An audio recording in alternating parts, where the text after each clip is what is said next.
everyone. Did you know that to manufacture one cotton t-shirt, 2,700 liters of water is consumed? That is the amount of water consumed by a person in 2.5 years. Did you ever think there would be a painful story behind the beautiful dress that you have bought on 70% off? Did you know that the dress that we are wearing might actually take 500 to 800 years to fully decompose? Assuming this statistics would be shocking to most of you. Yes, today we are going to talk about a very sensitive topic, that is sustainability in fashion. The guest for today is Akanksha Sharma. Akanksha is the co-founder of Textile Genesis, a blockchain-based traceability platform for the textile supply chain. Recently, they won the prestigious Global Change Award for their innovations. Akanksha has worked for 10 plus years in fashion retail and sustainability in India and Europe. In 2018, she consulted for a leading sustainable fiber manufacturer from Austria, where she led their collaboration with Lakme Fashion Week and presented sustainable pencil collection with renowned Indian designer Rajesh Pratap Singh. Now, without much ado, let's get started with our discussion and interesting conversation with Akanksha Sharma. Hi Akanksha. Hi Supriya. Good evening. How are you doing? Very well, thank you. I hope you're doing well too. Yes, Akanksha. First of all, thank you so much for taking out time from your busy schedule and being on this show. So thank you so much for that. You're welcome. So the topic we are talking today is a very sensitive topic.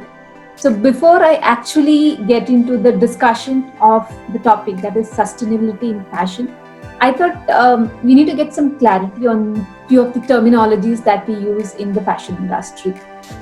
Some of them we use it very often, but without knowing the actual meaning of it.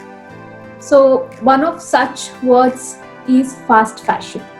So what is fast fashion? What does it actually mean? So fast fashion actually refers to the practice when retailers or brands, they introduce new, inexpensive, fashionable products or garments multiple times in a week to stay on trend. These are like fresh off the runway.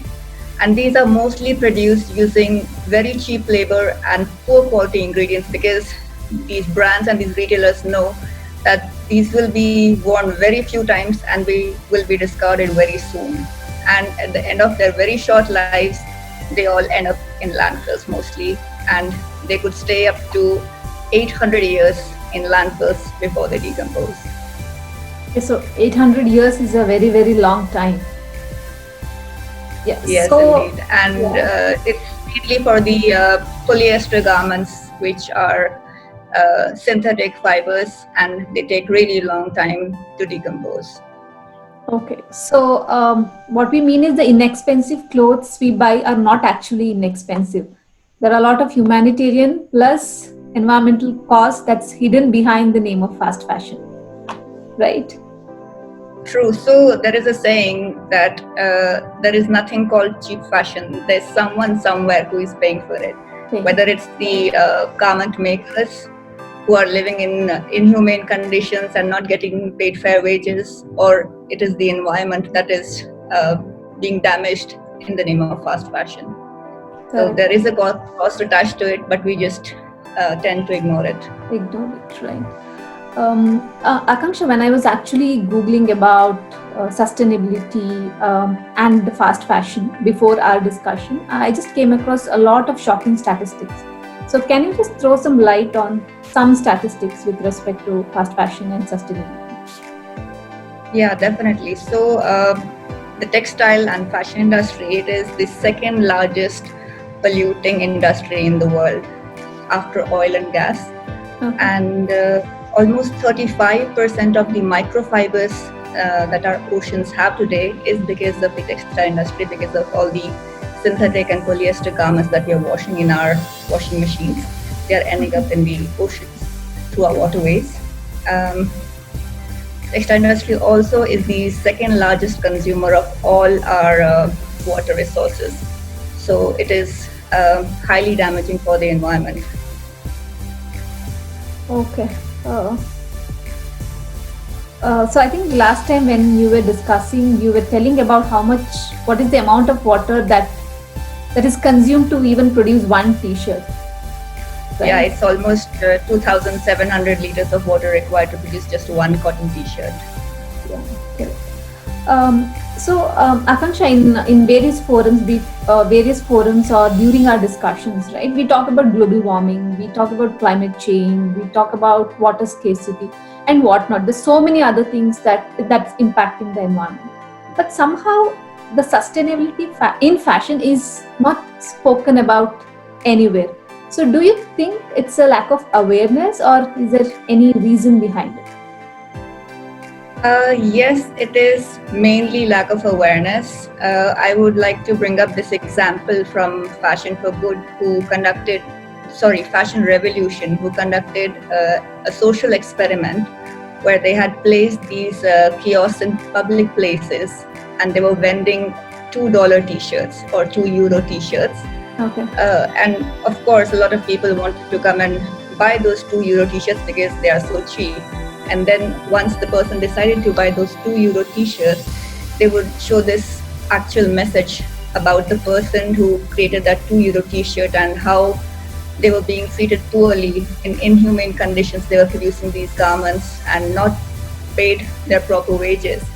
And at the end of the video, they had the choice to still either buy the t-shirt or donate. So most of the people, a majority, almost 85% of these people, they chose to donate instead of buying this. So it only goes out to show that we as consumers are not really aware of what is happening behind the scenes, and that awareness is coming slowly but surely. So I would constitute it to lack of awareness mainly. Okay. I think for the viewers, I'm going to leave the link to the YouTube video of the social experiment in the description. It's a 1.5 minute Yes, video, I yes, think. Yeah, it's a very small video, and I even did watch that. I think after the end of 1.5 minute, there's no one is talking in it. It's just they just show the expression of the people. You will have slight tears in your eyes by the time the video ends. absolutely. I get goosebumps even thinking of it. Correct. And I think as I speak to you, I'm getting emotional thinking of that video. I see that in your eyes. Okay, Akanksha, now coming to the crux of the matter. What is sustainability in fashion? So sustainability is actually an umbrella term, and a lot of times it is misunderstood and misinterpreted as well. But the UN has prescribed some 17 sustainable development goals, and it's understandable that for no business, let alone any fashion business, to adopt all of these 17 sustainable development goals. But I think, in my opinion, there are three very important points that need to be considered before you call any garment or any fashion product under sustainable fashion. And those would be, namely, the first one is, treating the people with respect. The people who are producing these garments, they should be paid fair wages. They should be treated with equality in terms of gender, and they should have proper working conditions and working environments. That is the first. The second would be the use of the ingredients, the core products that these garments are being made out of. They should be ethically and sustainably sourced. For example, there are a lot of studies on how viscose might be biodegradable, but the production is highly damaging to the environment. So not just the ingredient, but the way it is manufactured should also be sustainable to the environment, and should have least amount of repercussions for the environment. And third, I think the most, not the most, but last and not the least, I would say, is the cycle of overproduction and overconsumption. That's something that consumers and brands need to take into consideration. Brands cannot overproduce and then not sell those garments. And a lot of times, these overproduced garments are, very badly mismanaged and incinerated. Imagine what kind of losses we are incurring on these products. A lot of human effort has gone into making these garments. A lot of raw materials have gone into making those garments, and they end up being incinerated. What a loss! We are losing all of these, and that should not happen. So those are the three things I think that should constitute real sustainable fashion. Okay, in India, do you think there are any efforts made towards creating this awareness towards sustainability in fashion? So there have been initiatives like if you talk about the Lakme Fashion Week, they have a whole day dedicated to sustainable fashion, and a lot of these brands and even designers are taking initiatives to provide livelihood to the traditional cultural artisans and their communities, preserving our local arts. But I think it is still grossly misunderstood, and a lot of times it is just used as a marketing gimmick for greenwashing by a lot of brands. And people, the consumers also have this misconception that if it is sustainable, it is just expensive. They don't really understand what is actually the component that makes it sustainable. They don't know. They just think because it's expensive, it may be sustainable. Oh, okay. Okay. Akanksha, we all know that you are a great advocate of sustainability. I think, in fact, I got introduced to the world of sustainability. I can say I can credit it to you. So your profile is also called Sustainable Mama. So when did you actually start practicing sustainability? What's the backstory behind it? So back in 2008, I met my now husband, and he was then working on a project for sustainable tourism in Egypt. That's when I first really heard this term sustainable and got to know about it a little bit from my husband. And over the years, he worked with more projects like that. He even worked with the World Economic Forum. And eventually in 2012, I started my MBA, where I got to learn a little bit more about how sustainability is impacting our lives so much, and how it is such an important subject for us. And at the end of my MBA, I started this project with a large retail chain in the US and Europe for their sustainability goals for 2020. And that is actually when I understood the real impact of all our activities, all our commercial activities, and how it impacts us and the lives around us and the environment. So that's really where I jumped into becoming a little bit more sustainable in my lifestyle. And then eventually 2014, when I became a mother, that was really when the reality hit hard. And looking at my own daughter, I realized that what kind of world are we giving our kids? The world is less than ideal for them. The things that we have seen in our childhood, the fresh air, the green fields, it's not there for them anymore. They are growing up in these concrete jungles, and it's all because of our own human greed and our ignorance. So that's when I became the sustainable mama. Yeah, we also see your daughter also talking about sustainability in your Facebook and Instagram videos. I think as parents, it's very important for us to actually educate our kids about sustainability. Not it's maybe we can take it as a selfish motive because we want the planet to be beautiful for them. It's not just for us. Absolutely. I think they are never too young to start making a difference and start learning about what it means to us. Correct. Akanksha, now what are the ways that you practice sustainability in your daily life? Because we know that you are very, very fashionable. So fashion and sustainability, how does it go together in your daily life?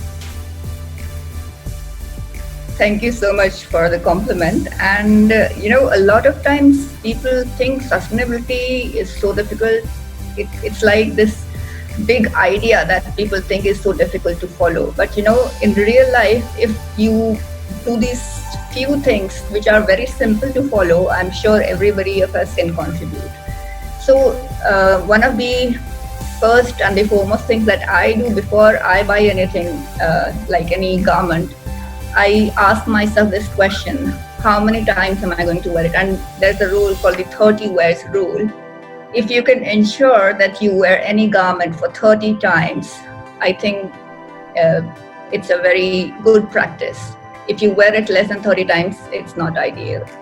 So that is the first thing I do. Before buying anything, I make sure that I really need it and I don't just buy it because it is cheaply available. The second thing I do is, we often wash our clothes way too much unnecessarily. If there are small stains, we can always try, spot cleaning. Uh, there are things available that you can use to spot clean your garments and avoid putting it in the machine for like a couple more times. And jeans, they are like such workwear. You wear it at least 10 times before you wash. That's the rule for a denim jeans. Then I wash all my laundry on 30 degrees because you wash it on higher temperatures and more number of microfibers are released into the waterways and they end up in the oceans. And I always try to air dry my clothes. I never use the machine dryer. So those are really some of the few things that I do. There are other things as well which get a little bit more complex than this, but this is something that everybody can follow. And I hope everybody does from now on to make the smallest contribution from their side. Okay, Akansha, if we look at our conversation, so right now it seems like sustainability is more of an exception than norm. So, do you see it becoming a norm in the future? So I'm an optimist, and if I tell you what we are doing at Textile Genesis as well, we are only trying to trace the sustainable fibers. So this is how we really foresee the fashion future. There will be only sustainable fibers. I don't know how long it takes, but I do believe that as consumers also the awareness has increased, and as brands also, they are also putting in their efforts to create this transparency, traceability, and adopting the right kinds of sustainable materials. And it is still a long way to go, but I would like to think positively, and I'm sure there will be a day when the fashion industry will make tremendous changes in terms of how things are being produced right now, how the effluents are being released into the environment, and that will make a lot of difference. And I am quite positive there will be a day when sustainable fashion will be the norm. Yeah, hope. I think after listening to you, even we are optimistic that sustainable fashion will be a norm some or the other day, and we can have a greener planet for our kids. Absolutely, that's my hope, and that is exactly why I am trying to, give out bits of knowledge that I have gathered over all these years and share with the people as much as I can. And people are still surprised when I share with them that, even by hand washing your clothes, you can do so much for the environment. So, yeah, we need to do whatever we can, and together we can make a difference. That's right. Yeah. Akansha, we spoke about your sustainability practices. So, apart from that, any other tips to the common people who can, in their own ways, practice sustainability in their daily lives? Yes, definitely. So, like I said, please be judicious with washing your clothes. Wash at lower temperature, air dry. Those are definitely the ones that you can immediately put into practice. But I think also in the longer term, what the consumers need to do is be a little bit more conscious about what they're buying. They should, get out of this mentality that it's a cheap product, I can just use it and throw it away. Because, you think you throw it away and it went away, it just doesn't disappear. It ends up somewhere. And where it ends up is mostly landfills. And landfills are hugely damaging to the environment. They have these carbon emissions. They release methane and carbon dioxide if they are not regulated. So we need to, increase the number of times that we are using our garments. That's first. And I think we now have this tool in our hands. Fashion Revolution, every year they come up with this campaign, Who Made My Clothes? So, as consumers, I think very importantly, we need to find out about the brands we love. Everybody has their favorite brand, but do we really know what they stand for? What are their practices? How are they making their garments? So, if I, for example, like any specific brand, it is my responsibility to find out about what they are doing. And now we have these channels and we have these medium available to us, how we can reach to these brands. Every brand is on Instagram, every brand is on Twitter. All we need to do is tag them and ask them the right questions. Can you tell me what you're doing about the sourcing of the products? Can you tell me about your manufacturing process? So I think we need to take the control now as consumers. We cannot be dictated by the brands and the retailers about the products that they want to sell. They cannot push it upon us. So it's time that we as consumers take back this power, reclaim the power. I think consumer has the power. It's just that we should be more conscious on how we can actually exercise it for the good of the society and to the larger environment. Absolutely. Okay. Before we wind up, Akanksha, so what's your favorite quote on sustainability? Yeah, so just like I was mentioning a few minutes ago, Emma Watson has said, we as consumers have so much power to change the world just by being more careful in what we buy. So we need to exercise this power as consumers. We cannot let the brands and the retailers, take charge of deciding and dictating what should be sold. We have been learning this forever, that customer is the king, and now is the time that we prove that we are the king and we decide what happens in the fashion industry. Okay. So any book that you would like to suggest on getting more insights about sustainability or what's going behind the textile industry? Yes, there is a very interesting book written by Safia Mini, who is also the founder of this sustainable brand called People Tree. And she is a big time sustainability advocate. She's been in the industry for more than 25 years. And she's written this book called Slave to Fashion. And it talks about, they're like micro documentaries and interviews of the real people behind fashion, the people who are involved in making the garments that we wear. So something insightful if you really want to understand a little bit more about the textile and the fashion industry. Slave to Fashion by Safia Mini, right?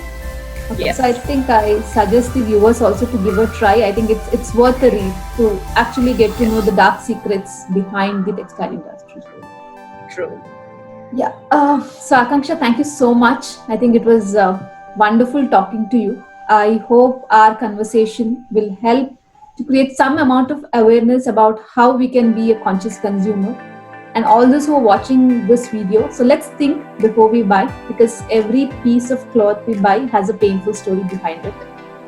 And as a consumer, we have all the powers to change this story. So let's take a small step towards sustainability. And as Akanksha said, every small step can collectively lead to a huge impact. So we are going to leave up. Supriya. Yeah, thank you so much, Akanksha. So we're going to leave Akanksha's Instagram handle in the description for all those who want to be fashionable and sustainable. Just follow her. So she has a lot of insights to share. And yeah, thank you once again, Akanksha. Thanks for being on this channel and looking forward for more such insightful discussion with you in the coming days. Thank you so much, Supriya, for having me. And I'm very happy that I was able to share my insights with all you guys. And like Supriya said, let's all do our bit and make this world a better place for all of us. Thank you so much. Thanks, Akanksha. Have a great day. You too. Bye-bye. Bye.